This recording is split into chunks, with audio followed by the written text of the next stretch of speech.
just on defense mode versus offensive. Now it's I'm like, done. on my side is on that ship. I attacked 1,000 guys on the ship and they let people shoot pistols. And one day it was Absolutely. and then the inauguration. They stopped. Yeah, all this yesterday attack was very, very offensive. Yeah. Done. Really good.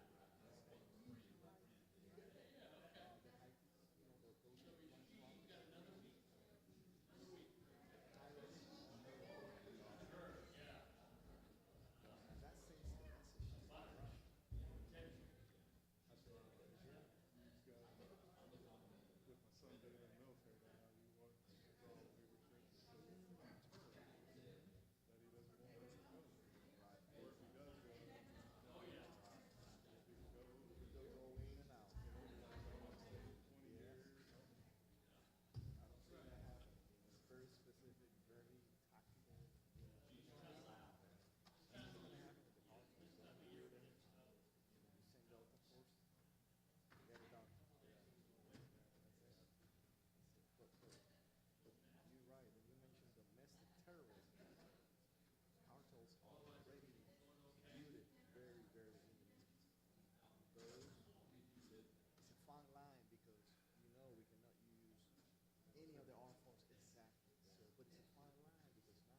continue.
Good morning.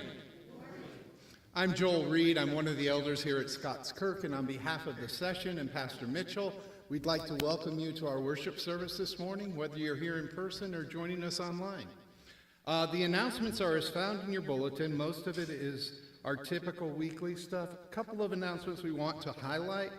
One is next Sunday, we will have Lee Shellnut here talking to us about the seed ministry, which is, he's been here before and he's really good to listen to, and he is very excited about what's going on in Rwanda. So if you have the time, if you would bring a dish, we'll do a lunch after church, and then Lee will present about the seed ministry. And Jim has another announcement. Yes, on behalf of the evangelism and outreach team and the session, we have approved a conference, the second Scots Kirk Theological Conference, for May 17 and 18. So I just wanted you to write those dates down on your calendar and plan to join us Saturday and Sunday. Our speaker is going to be Keith Evans, who is a counseling professor at RTS Charlotte. He's very good. Heard him at the high school senior high retreat, actually, with the youth this past weekend, and talked with him about coming to Scots Kirk, and he's agreed to do that. So it's going to be on the topic of spiritual gifts in a climate of spiritual warfare. His doctoral dissertation was actually on demonology, the kingdom of darkness. So he's going to be talking about spiritual gifts and the use of them in the church, but in the context of that specialty where he studied the scriptures for how they apply to seeing the spiritual warfare that is at play in all things. And I think it'll be really interesting. So again, Saturday and Sunday, the 17th and 18th of May, mark that down on your calendars, and we'll have more information forthcoming and some ways you can invite others to that event. Thank you very much. Thank you. And if we take a few minutes to prepare our hearts for worship.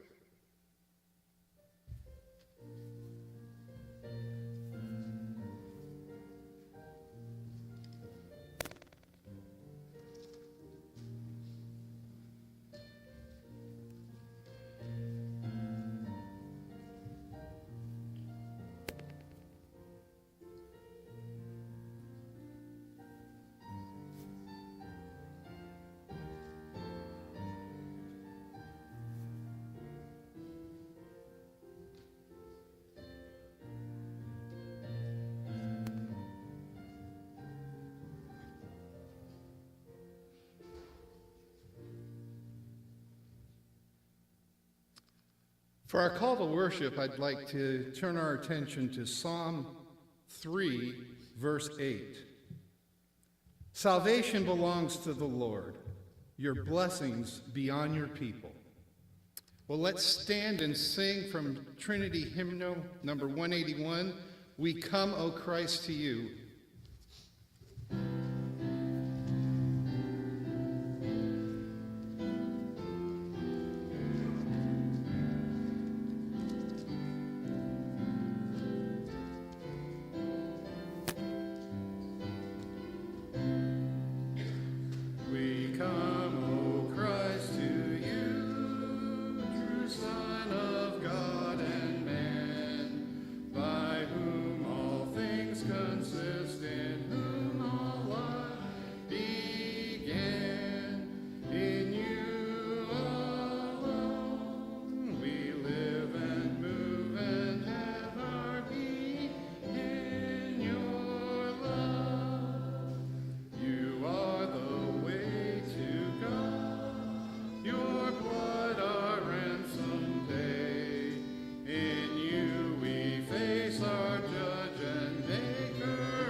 Let's pray.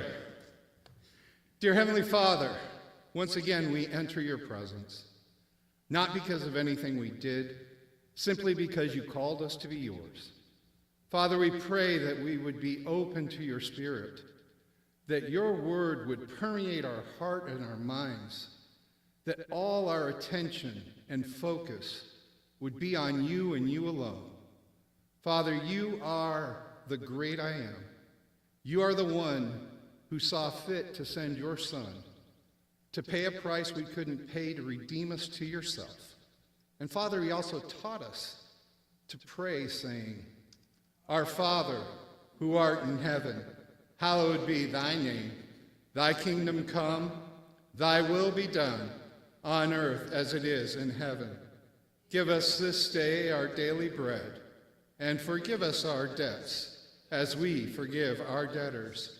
And lead us not into temptation, but deliver us from evil. For thine is the kingdom, and the power, and the glory forever. Amen. You may be seated. For our confession of sin, there's a prayer printed in the bulletin. Let's pray this together. Almighty God, we acknowledge and confess that we have sinned against you in thought, word, and deed. We have not loved you with all our heart, soul, mind, and strength. We have not loved our neighbor as ourselves. Deepen within us our sorrow for the wrong that we have done and the good that we have left undone. Lord, you are full of compassion and gracious, slow to anger, and plenteous in mercy. There is always forgiveness with you.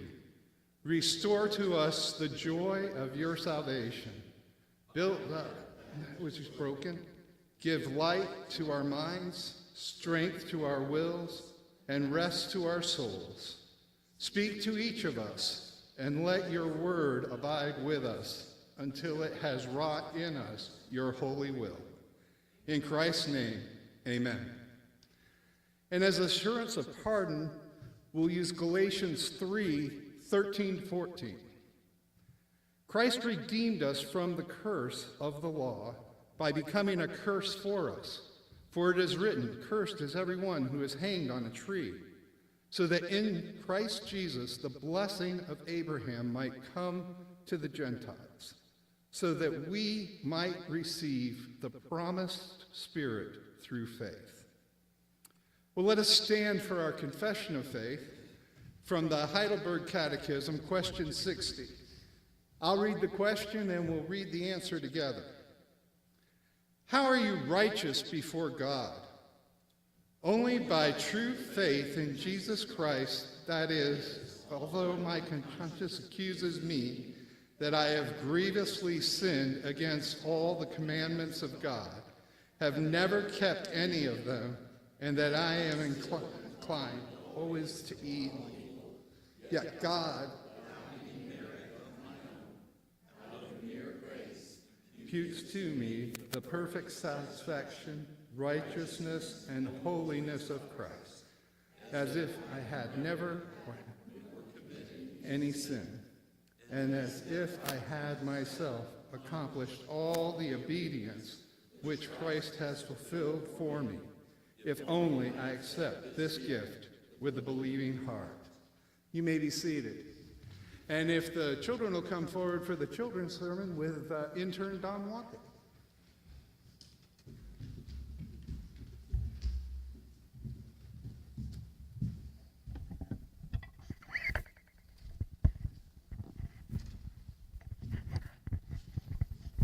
Morning. It's okay to feel a little uncomfortable, I understand. This morning you're going to hear your dad talk about what it means to be saved. What does that mean for a Christian? Who does that come through? And to keep it simple today, I just wanted... It comes through what, I'm sorry? And who is that Savior? God. Through his... Yeah, there we go. There we go, yes. So I want you to just rest in that today, actually. The fact that you know that, just rest in that as you hear your dad talk today. And be encouraged that not only do we only read from the New Testament or only from Jesus' words to understand this, but that God has given us this whole Bible that talks about it from the very beginning to the very end. So in the Old Testament and the New Testament, it's always talking about God. It's always talking about Jesus, and that is who our salvation is in and who we shall find our peace in. Let's pray. Heavenly Father, Lord, we thank you for for your word. Father, it is grand, and there is a lot to it, Father, but at the same time, it has a simple message, and that message is that you love your people, and you have sent your Son to die for them on the cross, to cover their sins, to atone for the sinful flesh. And Father, we thank you for this simple message. Father, we also thank you for the richness of your word.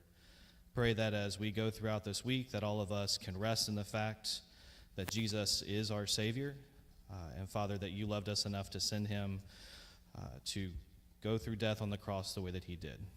In your name we pray, in the name of Jesus, amen.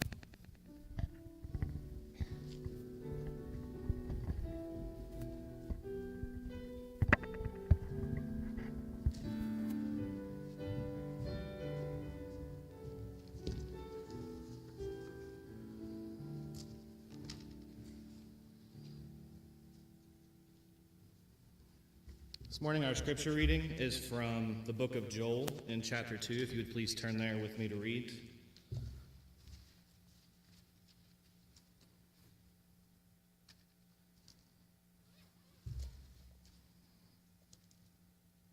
Starting in verse 18.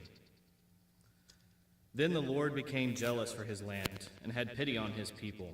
The Lord answered and said to his people, Behold, I am sending to you grain, wine, and oil, and you will be satisfied, and I will no more make you a reproach among the nations. I will remove the northerner far from you, and drive him into a parched and desolate land, his vanguard into the eastern sea, and his rear guard into the western sea. The stench and foul smell of him will rise, for he has done great things. Fear not, O land, be glad and rejoice, for the Lord has done great things. Fear not, you beasts of the field, for the pastures of the wilderness are green. The tree bears its fruit. The fig tree and vine give their full yield. Be glad, O children of Zion, and rejoice in the Lord your God, for he has given the early rain for your vindication. He has poured down for you abundant rain, the early and the latter rain as before. The threshing floors shall be full of grain. The vat shall overflow with wine and oil. I will restore to you the years that the swarming locust has eaten, the hopper, the destroyer, and the cutter, my great army which I sent among you. You shall eat in plenty and be satisfied, and praise the name of the Lord your God, who has dealt wondrously with you. And my people shall never again be put to shame. You shall know that I am in the midst of Israel, and that I am the Lord your God, and there is none else. And my people shall never again be put to shame. And it shall come to pass afterward that I will pour out my spirit on all flesh. Your sons and your daughters shall prophesy. Your old men shall dream dreams, and your young men shall see visions. Even on the male and the female servants in those days I will pour out my spirit. And I will show wonders in the heavens and on the earth, blood and fire and columns of smoke. The sun shall be turned to darkness and the moon to blood, before the great and awesome day of the Lord comes. And it shall come to pass that everyone who calls on the name of the Lord shall be saved. For in Mount Zion and in Jerusalem there shall be those who escape, as the Lord has said, and among the survivors shall be those whom the Lord calls. The grass withers and the flowers fade, but the word of the Lord remains unchanged.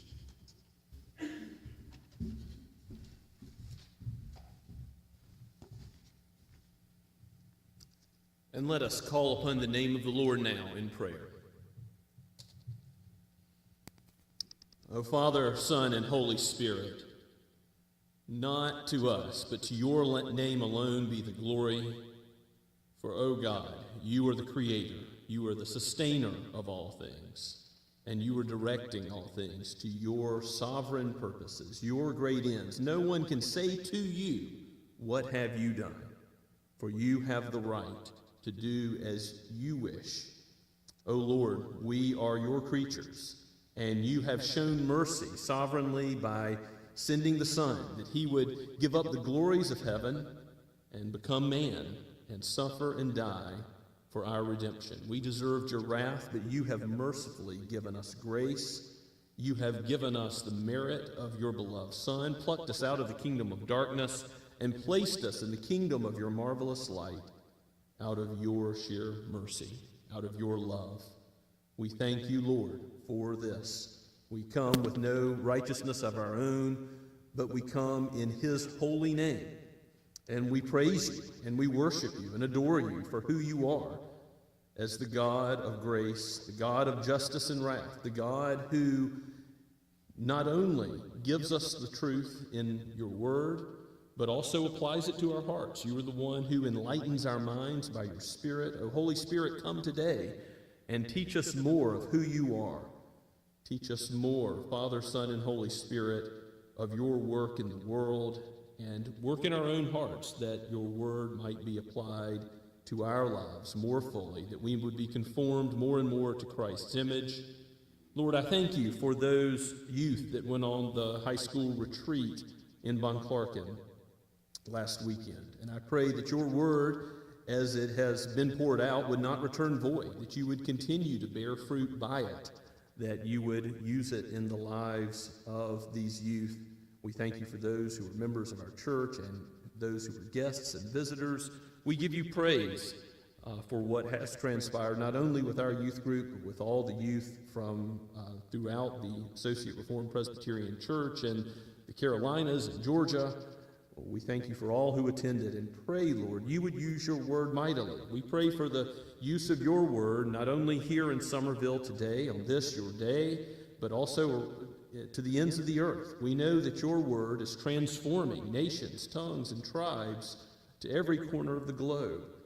And we give you praise for those who have answered the call to go to spread your word. We pray for Lee Shelnut as he will come to be with us and speak to us about the seed ministry next week. Give him safety, give him clarity as he comes to us, so that we might be useful in lifting up the concerns of this ministry in prayer to you, O Lord, and also would be able to partner with those ministries that are happening in Rwanda and the Erskine Theological Seminary training of so many in Africa, and Uganda with the Goodmans, Lord. We pray also for the work in Pakistan. And we lift up Ken Lotes and the ministry of POC7, a media ministry that is going out to Muslims. Lord, may the compassion of Christ be evident to those who hear the gospel through this ministry. And would you stir up hearts to be converted, to have faith and repentance, to believe on the Lord Jesus Christ and be saved, who are in that works righteousness system of Islam. I pray, O Lord, that you would do great things, for you have done it before in history, and you are doing it today, and you will until the end of time, in Christ's return, be converting the lost for the praise of your glorious grace. Father, I thank you for covenant children. Father, I thank you for those parents who are committed to raise children in the nurture and admonition of you. Give wisdom. Father, give clarity from your word as the truth is taught in the home. We pray for our Sunday school teachers. We thank you, Lord, for those who are giving their time to teach adults as well as children, those of all ages at Scots Kirk. We pray that you would bless them and bless those who hear. Oh Lord, let your word accomplish its purposes. Father, we pray that as your kingdom expands, many would be brought in Somerville to the church, to the visible people of God.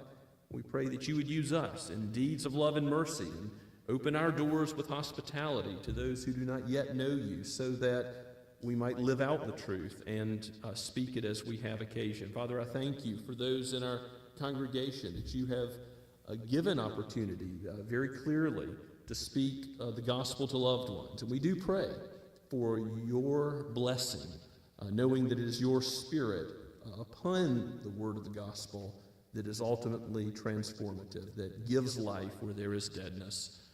Father, we were all dead in sins, but you have poured out life abundantly in Christ. You have redeemed. Salvation is of you from the first to the last. And so we praise your holy name for what you are doing. We pray that you would raise up those who would be missionaries, those who would be ministers of the word, chaplains, those who would go and bring the word into various situations. Father, we pray that you would bless intern Don Walker as he ministers among us here. Give him the necessary strength and grace to complete his studies, to balance family responsibilities and church responsibilities with all that you have called him to do in his life. Father, protect him from the evil one. Give him strength and health, even as we pray that you bless Jen and Samuel. Bless them as a family. Father, we pray that you would bless Keith Evans as he prepares to come and be with us in May. And Lord, we pray that you bless this theological conference to come, that we might be transformed by your word more and more to the praise of your glorious grace. Father, as we come before you, we know that you are Lord of lords and King of kings, that you are sovereign over all the affairs of men. We pray even today for those who are suffering, those who are ill. We ask, Lord, that you would bless your church. We call upon you knowing that you give good gifts to your children, that you have called us to pray to you about material concerns and spiritual concerns. So we bring these bodily concerns before you, knowing that you will redeem both the soul and the body. There will be a new heavens and a new earth. Every tear will be wiped away, and we will know wholeness and completeness in that great day of Christ's return. But until then, give us patience as pilgrims going to a better land. Lord, give us a focus on you, O Lord Jesus, that would not be quenched, would not be taken away by the evil one. Do not allow your word to be snatched up by Satan or his minions. Lord, work powerfully in our lives to grow us in the truth of your word, that we might be held fast by it. Your promises are ever sure, so may we rely on them and not the weakness of our own flesh.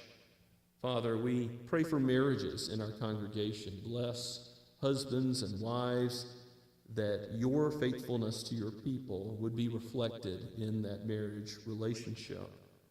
Father, we ask that you would bless leaders, even in your sovereignty. You are sovereign over all those in the United States, and every branch of government, local leaders and national leaders, and you are sovereign over all the leaders of the world.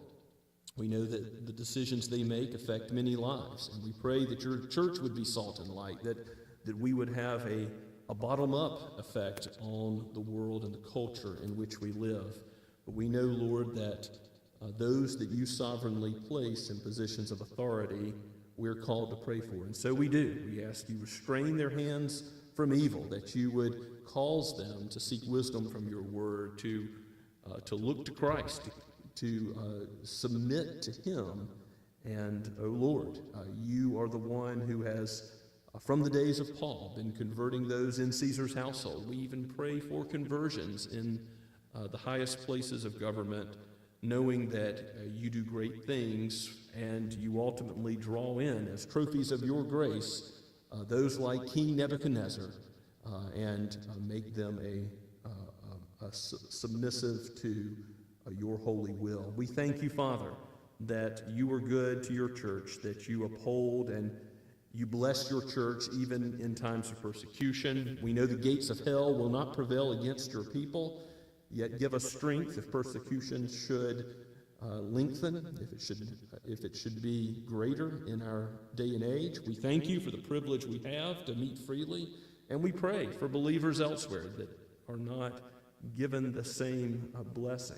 Even so, Lord, we say, come, Lord Jesus, come quickly, knowing that the kingdom which is to come will be perfect. The pleasures which we will have at your right hand will be forevermore. We will know your presence forever and ever. And so we look forward to that in the light of your countenance with great anticipation, even as we ask you to be with us, abide with us while we are here. We ask in Jesus' name, amen. Let us continue to worship the Lord. We will stand and sing once again from the Psalter. That's the thin blue book. Well, not the thinnest blue book. I'm sorry.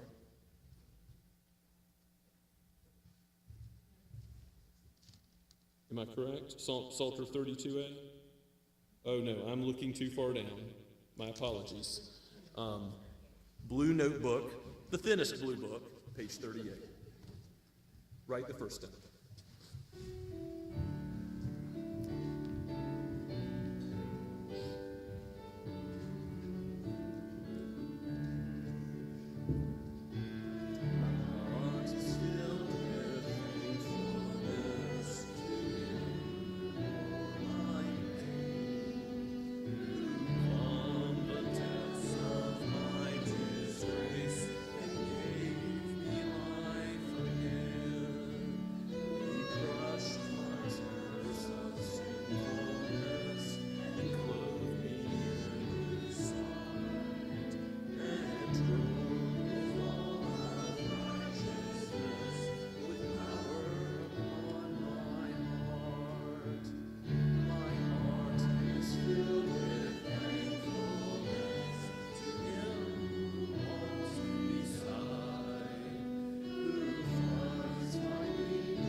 Good morning, everyone. Please be seated.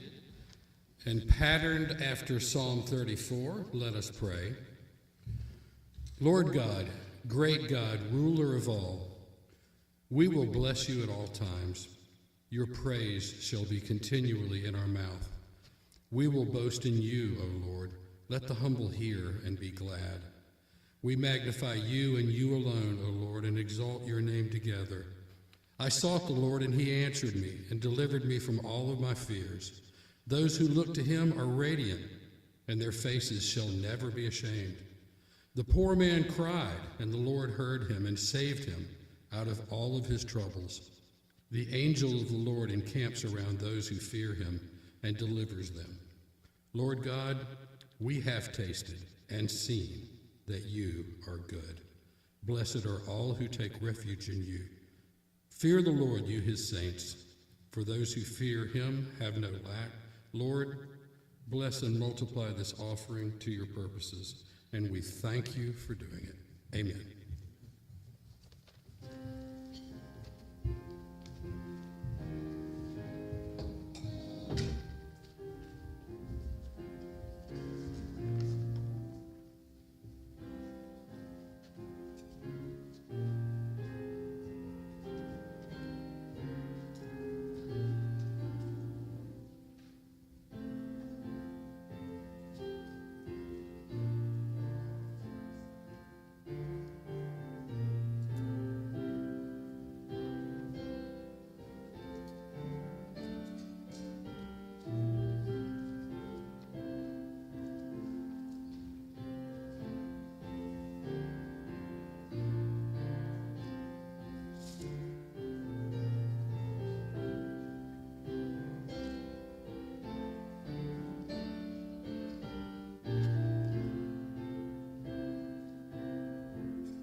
Please be seated.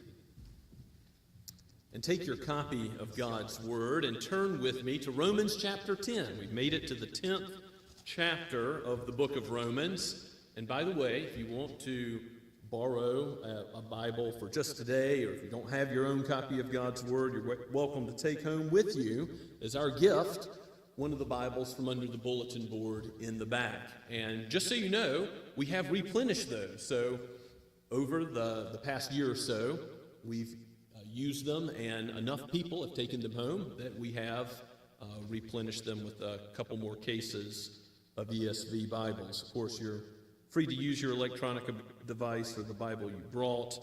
But Romans chapter 10, I was blessed really to be with the youth as an adult advisor this last weekend. Thankful for Reverend Joyner bringing the Word of God here at Scots Kirk. But the week before that, we were in Romans chapter 9. And if you recall, Romans 9, the Apostle Paul is going through some very weighty theological content, where he explains that God in his sovereignty, ultimately, he's in charge of who receives wrath, what we all deserve for our sin, and who receives mercy, who is loved in Christ and given the righteousness of Christ and his atonement to cover all their sin. And ultimately, God's in charge of that. But there is a human reason why many of the Israelites were rejecting Christ as Messiah. And what was that human reason that Paul explains? Well, they're stumbling over him as the stumbling stone, the rock of offense. Why? Because they were seeking to establish their own righteousness by works of the law. So this has come up, and Paul is explaining God's word has not failed by Israel's rejection of Christ as the Messiah. He's answering that question that would naturally arise in his hearers' minds, the readers' minds. And now here in chapter 10, we're going to see that he doesn't just give up on his fellow countrymen. He doesn't say, well, God's sovereign. He'll save who he wants to save, so I'm not going to do evangelism. I'm not going to pray. Just the opposite. He says, because God's sovereign, and in his mighty power, I don't know who the elect are. Even the Apostle Paul will confess that. He will pray for his fellow countrymen, fellow Israelites that were like him on the road to destruction, because he does not know when God will do something like he did in his own life on the Damascus Road and pluck someone out of the kingdom of darkness, deadness and sin, and bless them with life in Christ.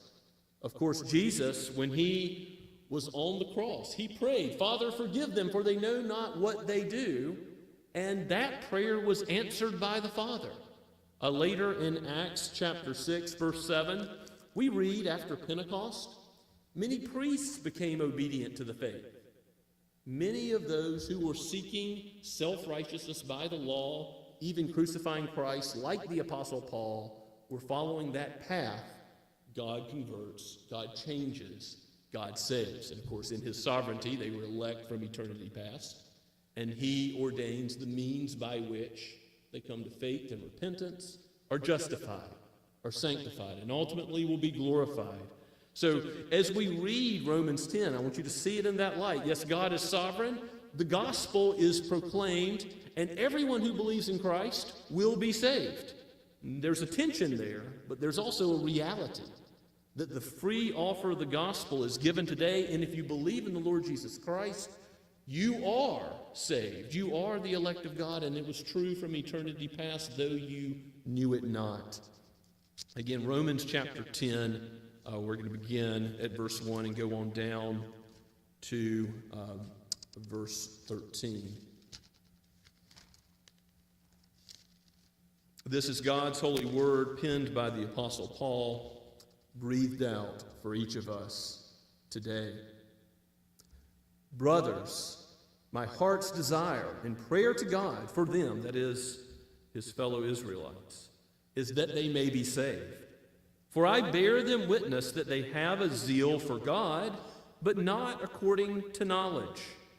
For being ignorant of the righteousness of God and seeking to establish their own, they did not submit to God's righteousness. For Christ is the end of the law for righteousness to everyone who believes. For Moses writes about the righteousness that is based on the law, that the person who does the commandments shall live by them. But the righteousness based on faith says, do not say in your heart, who will ascend to heaven? That is to bring Christ down. Or who will descend into the abyss? That is to bring Christ up from the dead. But what does it say? The word is near you, in your mouth and in your heart. That is the word of faith we proclaim. Because if you confess with your mouth that Jesus is Lord and believe in your heart that God raised him from the dead, you will be saved. For with the heart one believes and is justified, and with the mouth one confesses and is saved. For the Scripture says, everyone who believes in him will not be put to shame. For there is no distinction between Jew and Greek, for the same Lord is Lord of all, bestowing his riches on all who call on him. For everyone who calls on the name of the Lord will be saved. Let's pray and ask God's blessing. Oh, Holy Spirit, how we need you every hour, and how we need you now in worship as we seek to understand you and your revelation and ourselves aright. We would not be successful in that seeking unless you are active. Help us. Give us clarity from your word about the gospel, about Christ and who he is. Oh, Holy Spirit, give us more understanding about your eternal purposes and how you work them out in our lives, that we may hear and believe and bring glory to you. For we pray all this in Jesus' name. Well, this is a very rich text. There's a lot here that has become a part of Christian vocabulary. And some of these verses you may have memorized. Some of these verses you may know very well. And in the context of the 13 verses we've read, there is some very central truth about the gospel that I don't want us to miss. But first of all, go back to verse 1 and see how the Apostle Paul, even as he understands God's sovereignty over life and death, Jacob have I loved and Esau have I hated, he is praying to God for his fellow Israelites. Again, because he doesn't know who God will save and pluck off that path of destruction and place on the narrow way of life, the way of the Lord Jesus Christ, the only name under heaven by which we may be saved. Brothers, my heart's desire and prayer to God is for them, his fellow Israelites, that they may be saved. He's praying for those who are currently rejecting Christ, and like Christ himself, and that prayer that he prayed on the cross that God answered, Paul anticipates that God answers prayer. Do you think the same when you pray for those family members or neighbors, those unbelievers who are currently living in opposition to God's kingdom, as those who are part of the world and the world system, living in sin? Do you realize that God is able and he is often gracious to save? May we pray with such anticipation ourselves to a sovereign God whose mighty power at any time can pluck a sinner out of death and place them into life. Give them a heart of flesh instead of a heart of stone. That was how the Apostle Paul is operating. And in verse 2, he says, I bear them witness. He's thinking of his own life as a personal example, that they have a zeal for God. Remember the Apostle Paul's zeal? In Philippians 3, he outlines it. He was a Hebrew of Hebrews, the tribe of Benjamin. No one went further, even in persecuting the church, to try to do the work of God. Only problem is he was acting in ignorance, as he says in 1 Timothy chapter 3. He was ignorant of the gospel. He was ignorant of the gospel in the Old Testament, and he was ignorant of what Christ came to do and how the gospel is presented in the New Testament. But we're going to see in our text today that he's going to present the gospel in Romans, and he's going to show from the Old Testament that it was always there. The gospel was always in the law and the Psalms and the prophets. The gospel was always taught, but his eyes weren't open to it. There was a veil that God had to lift for him to see how to apply that zeal, but not in the wrong direction, in the right way, to live according to God's word for his glory, not seeking to earn merit for himself, but resting in the righteousness of Christ. Paul says they have a zeal, but it's not according to knowledge. That is, it's not according to the right understanding of God's word. And in verse 3, he says, for being ignorant of the righteousness of God and seeking to establish their own, they did not submit to God's righteousness. Now, who is he talking about when he's talking about God's righteousness? It's Christ, the righteousness that God provides in his only Son, that alien righteousness that comes from outside of us. Not having a righteousness in ourselves, but a righteousness that comes from God, Philippians 3:9 says. This is the righteousness of God that Paul says we must seek if we're to understand the gospel rightly. And those Israelites that are on the path of self-righteousness are rejecting God's beloved Son. Why did he come to earth? To live and to die, unless we desperately needed him to do that. Christ, in verse 4, is the end of the law for righteousness to everyone who believes. Now, commentators, even Reformed commentators, have a great variety of opinions about what this verse means. The word end can mean many different things in different contexts. It's true of the Greek word as well as the English. Yes, Christ is the goal of the law. He's the fulfillment of the law. There's a lot of ways that the Old Testament law points to him. But Christ being the end of the law here, I do think it means he is the termination of the law.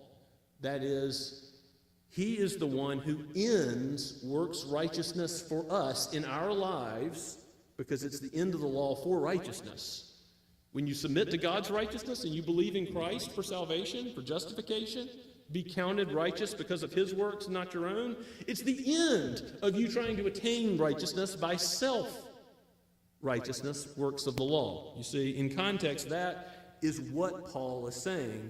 He's not saying Christ is the end of the law, like in the Old Testament, they had one way of salvation and now we have another. That's not what he's saying, like in the history of redemption, that Christ is the end of the law. He's saying Christ is the end of the law for believers. When God changes your heart and you believe in Christ, you no longer are trying to earn favor with any of your works before God's throne. He's the end of the law for righteousness to everyone who believes. And Paul's going to apply this to Jews and Gentiles, because God's going to pluck out some in the Jewish world from that self-righteousness and save them. And God's going to pluck out some in the Gentile world who didn't know about God's previous revelation in the Old Testament. They're going to become aware of how they've offended God, and they're going to be brought to believe in him and repent of their sins as well. Christ is the end of self-righteousness. That really is an important verse, and it ought to be as familiar to us as John 3:16. I think that's right, because we need to understand the dichotomy the Scriptures have between self-righteousness and God-righteousness. It's there in verse 3, isn't it? You either submit to God's righteousness or you're on the path of self-righteousness. You're either following Christ as the way to God, submitting to God's righteousness found in him, or you're on another way. And guess what? All roads don't lead up the mountain. It's not all relative. Zeal, Americans tend to think that if you believe something sincerely, that's good enough in the religious sphere. That's just not true. You can be sincere and be sincerely wrong. And to believe in yourself that you're going to be able to stand before God, oh Lord, if you should mark iniquities, who should stand? The psalmist says, with the obvious answer being no one. No one but Christ. You stand in him, or you stand condemned. So the zeal of a Jehovah's Witness or a Mormon missionary who goes and knocks on doors and works hard for what they believe is a divine purpose and calling. What about that zeal? Does it get them anywhere? What about the one who is submitted not to God's righteousness, but submitted to Allah and Islam? What about the one who prays and faces Mecca 5 times a day? Does that get them anywhere? It doesn't get them closer to God. In fact, it opposes God's kingdom even more. False worship, idolatry. Here is the call to not be zealous in general, but to be zealous to submit to the revelation God has given of the good news of the gospel in Christ. And we're going to see how Paul, in the first 4 verses, he's showing how Christ is the gospel. There is no self-righteousness. But in the next verses that follow from 5 to 13, he's going to go into the Old Testament and quote passage after passage to show, okay, those Jews who were saying the gospel was never there, I'll prove to you it's there. And Paul has already proven that in Romans chapter 4. If you remember back in the 4th chapter, he uses the examples of Abraham, how he had faith and was justified, and David, how David in Psalm 32, when he was forgiven of his sins, that was because he was looking ahead to the Messiah of his line that would save. So Paul's already labored to make this point, and he's coming back to it so that we would see clearly the gospel is all about Jesus. Is it possible to be in a church that preaches the gospel week after week, to be in Scots Kirk or another faithful congregation and miss this gospel? That it's all about righteousness through Christ and not righteousness in any of your own works. You have no way to contribute to this alien outside righteousness that God gives you as your clothing, as your raiment to stand before his throne perfect. Well, let me tell you, even though I've been talking about it pretty constantly this entire sermon so far, it's possible to miss it. Because God has to lift the veil. God has to open the eyes.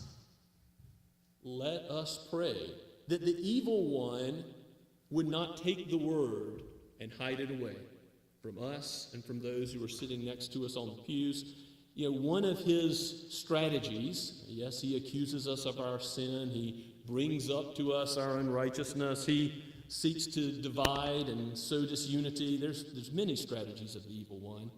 But one is to take our eyes off of Christ, the righteousness given by God, to put our eyes on anything else.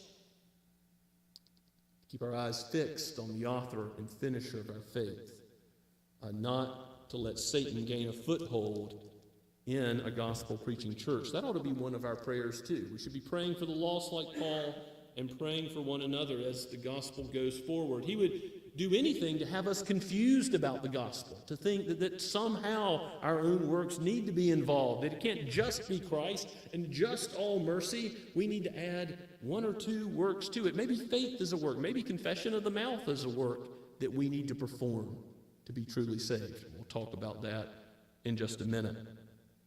Let's go to verses 5 through 8. So Israel didn't seek righteousness by faith, but now Paul is going to quote several places in the Old Testament, this ascending and descending texts that he looks to. We'll go to Deuteronomy 30, where part of that is found in a moment. But he references Moses in verse 5. It says, Moses writes about the righteousness that is based on a law, that the person who does the commandments shall live by them. So that's the theoretical possibility of you follow God's law with all your heart, soul, mind, and strength, loving God and loving your neighbor as yourself, you'll live. But remember, who can do that? Who's born of Adam? No one. Only Christ. So this is ultimately, even that theoretical possibility points us to Christ, because he is the only blessed man who has kept the law perfectly. And in verses 6 and 7, with the ascending and descending text, who can go into heaven, bring Christ down? Who can ascend into the abyss and bring Christ up? You can't do either one of those. You can't secure by your own works. What Paul is saying is, these are Herculean tasks that are too big for you. You cannot be the Savior who keeps the whole law, who somehow saves yourself. All the other religions of the world do teach some form of works righteousness, but not Christianity. Christianity alone teaches man is so evil, so corrupt, so defiled, that only God can save. Salvation is from the Lord, of the Lord, from beginning to end. And He quotes Deuteronomy 30 again when he says in verse 8, but what does it say? What does the scripture positively say? You can't ascend or descend to call salvation by your own strength. What does it say? The word is near you, in your mouth and in your heart. That is the word of faith that we proclaim. And now you've got these famous verses in verses 9 and 10. But before we get to them, let's go to Deuteronomy 30 briefly. You see both the mouth and the heart being referenced by Paul in verse 8.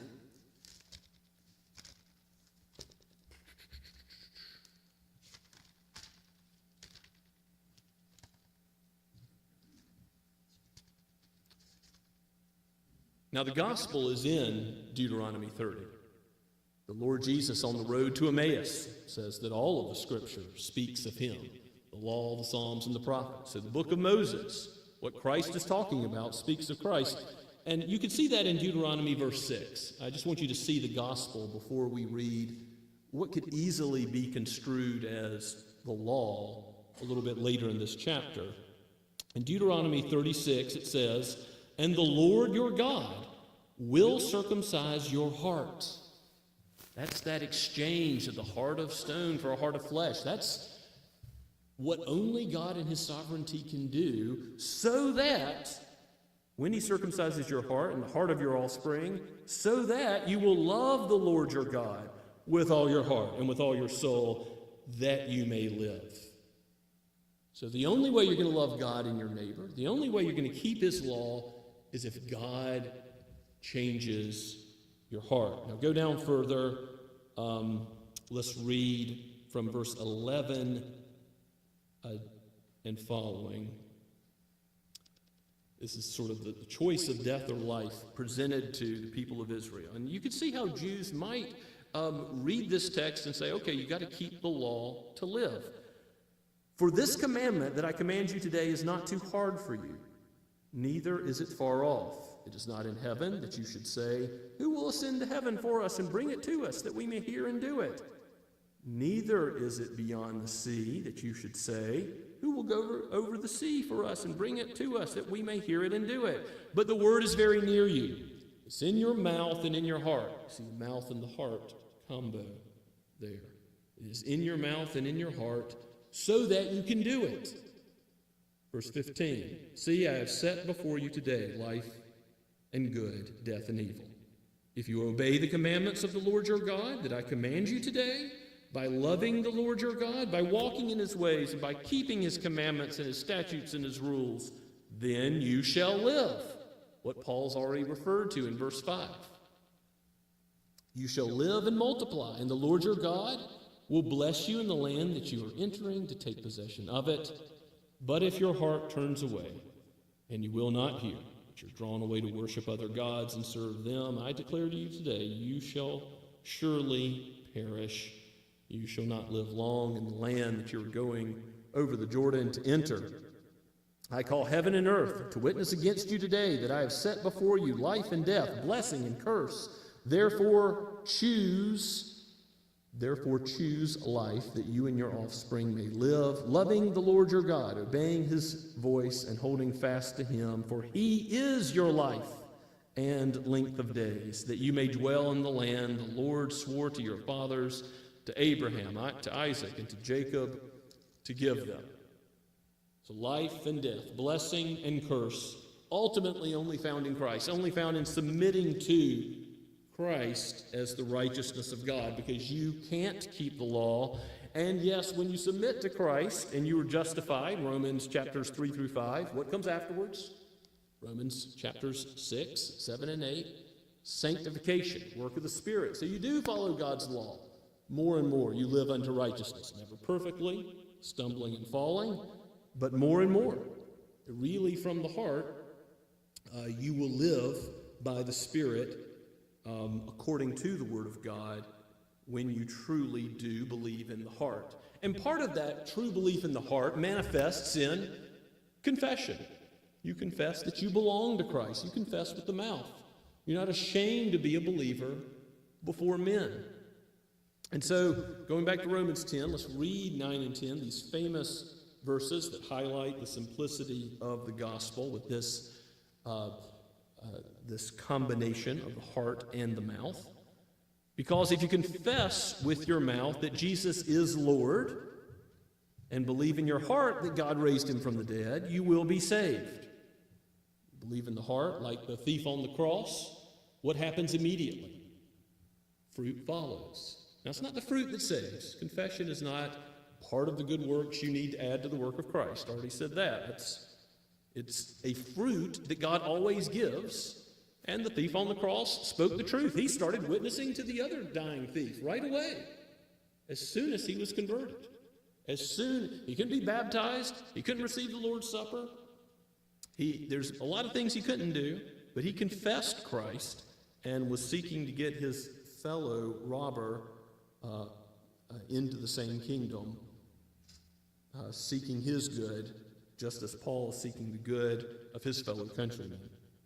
Right away, the confession of the mouth is fruit that ought to flow out of every believer. And if you look at verse 10, it says, with the heart one believes and is justified, and with the mouth one confesses and is saved. It's so simple and elemental to salvation that in 1 Timothy chapter 2, you can go there if you like, 1 Timothy 2, there's a short poetic section. I'm sorry, 2 Timothy chapter 2. 2 Timothy chapter 2, starting at verse 11. It's almost like an early creedal statement of the church. It says, the saying is trustworthy, for if we have died with him, that is Jesus, we will also live with him. If we endure, we will also reign with him. If we deny him, he will also deny us. If we are faithless, he remains faithful. There's a lot there. In the early church, there were some who denied Christ, and like Peter, are by God's grace restored.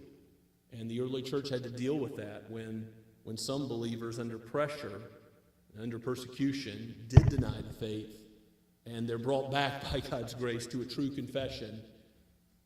They're not going to ultimately be denied by Christ, because even when we're faithless, he's faithful. But it is saying something if you don't confess Christ. That is, you're not a member of the visible church, you're not making any profession of faith, and you never make a profession of faith, and you go to the grave, you can be pretty sure that you haven't believed in the heart, because you haven't given one iota of evidence, no fruit whatsoever. You haven't even been willing to say Christ's name and take it upon your lips that he's your Lord and your Savior. And it says if you deny him, he will deny you. Even though, understanding that with every sin we deny Christ, we're faithless, and he's still faithful to us in our denials, just as he was to Peter. It's ultimate denial, ultimate apostasy that is in view. So confession with the mouth is essential. Being a part of the visible church is essential to being a Christian. Going back to Romans, in the verses that follow this proclamation of the gospel, in 11 through 13, there's a lot here. The main thing that I want you to see is that the way Paul applies Joel 2:32, which we had read earlier in the scripture reading, it mentions the name of Yahweh as Lord, capital L-O-R-D. And Paul, without any qualifications, without any nuance, applies that to Jesus. Jesus is divine. In the Apostle Paul's mind, there's no question about that. He is fully man and fully God. And we can't just make a Jesus of our own imagination to trust in and to love, but we've got to accept the Christ who's revealed in Scripture as the God-man, know him for who he is, to repent of our sins and trust in him, and then you won't be put to shame. That's true. You from the heart believe in him, you'll be justified. And yes, he calls you to follow him. Take up your cross even and follow him. There's a simple gospel, but there's profound implications that flow from it. And when you call upon the name of the Lord, you call upon him as Savior and Lord. In Acts 2:36, the scripture says, God made him both Lord and Christ. Christ means Messiah, Savior. He saves from sins. But we can't just say, Lord Jesus, forgive me of all my sins, and I'll continue to live like I want. I'll sign a card, go down the aisle, and then continue to live as if nothing has changed. No, God changes those he saves. And so to confess Christ is to confess the whole Christ, to confess him as Savior, the one who atones for our sins, the one who gives us the righteousness that we must submit to if we're to stand before God's judgment throne, but also to confess him as Lord. He is now our master. And that is true of every Christian who submits to justification, that knows Christ savingly for justification. We know him as our master. No earthly ruler is Lord over us. We ultimately submit to him and his word and everything it says, even the parts that make us uncomfortable. Calling on the name of the Lord is a frequently used Old Testament expression, both for petition, supplication, and worship. You see it throughout the Psalms and many other places, and you also see it throughout the New Testament, including Paul's use here, in applying it to Christ. But he's saying, when you call upon the name of the Lord, Yahweh, Jesus, you are calling upon him to worship him, and you are calling upon him as your master, as the one who guides and directs your steps. Think about Jonah when he called upon the name of the Lord. The belly of the well, it seemed like a pretty difficult spot to be in. But he prays there. I called upon the name of the Lord. He answered. He gave me salvation. When you call upon the name of the Lord Jesus, don't get too caught up in Romans 9 and am I elect or am I not elect? It seems unfair for God to sovereignly determine all. Don't think that you know what God knows. If you call upon the name of the Lord today, you can know that you will be saved. And you can know that the gospel applies to you, that in eternity past, God has elected you. You can know and be assured of God's love. Nothing can separate you from it. That's good news indeed. And may we internalize this gospel and live according to both the lordship and the saving power of the Lord Jesus. And may we pray for our friends and neighbors. May we look to others for their good, knowing that God in his sovereignty delights to save sinners, self-righteous sinners, worldly sinners, sinners who are living under the sway of the power of the prince of darkness. God delights to save such people. He is delighted to save you. He is delighted to save me. May we praise his glorious grace. Father, thank you for this word, for this text, for your Son, for your revelation of who he is and what he has done. Give us a heart after your own heart that does not delight in the destruction of evildoers, but longs to see faith and repentance come about, where the angels rejoice with your people here on earth when there is repentance and faith, when there is refuge found in the righteousness you have provided in your beloved Son. Thank you so much for this gospel, for this good news, for Christ. In his name we pray. Amen. And let us sing of the gospel in the 32nd Psalm, indeed from the Psalter, Psalm 32a.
O God's people, go with the blessing of the Father, Son, and the Holy Spirit. May the God of hope fill you with all joy and peace in believing, so that by the power of the Holy Spirit you may abound in hope. Amen and amen.